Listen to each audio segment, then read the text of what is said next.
had Tatum at 12. I look at, bro, when you look at him individually, he's got the whole package. Like, is he the greatest passer in the world? No, but that's not his game. Like, he's not that LeBron James type of forward. He's more so that 6'8" version, Kobe Bryant-esque. I don't want to label him the next Kobe, but he has that type of game. And a lot of people have said, like, he's very similar to him. Prior to Kobe passing, like, he said the same thing. Like, I see a little bit of him in me.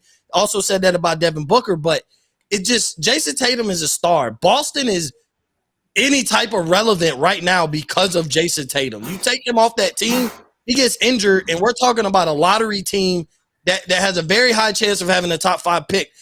But you put Tatum in, and like, you're gonna give him the benefit of the doubt. You're putting him some people have him as a play-in team at the 7th or 8th spot. Some people have him finishing 6th because they think Tatum will take that next step. As a rookie, he carried that team. I won't say carry, but he took that team to Eastern Conference Finals when Kyrie was out, and he carried that team to Eastern Conference Finals in a 7-game series against a LeBron James-led Cavs with no Kyrie, so we thought they had no shot in the playoffs. So the type of success he's had, I mean, he's just missing the accolades, the first team All-NBAs, the MVPs, but he's not going to get that kind of love because he plays at the same position forward as LeBron James, Kevin Durant, Kawhi Leonard. So he's not going to see that first team All-NBA yet, but I think Tatum is like starting to become underrated at this point, and I think all eyes are on him to take that next step. Okay, actually, Sam, Tatum underrated?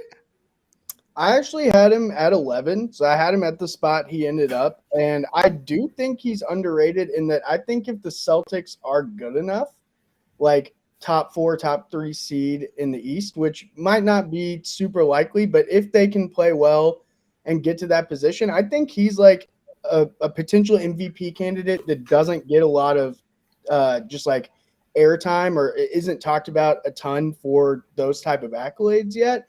I think mostly people think about him as an MVP candidate in the future, but as good as he is on both sides of the ball, if the Celtics can get to the level that they've been wanting to get to for the last couple of years and be a top team in the East, and they're led by him, I could definitely see a world where he's a top 5, top 10 MVP candidate this year.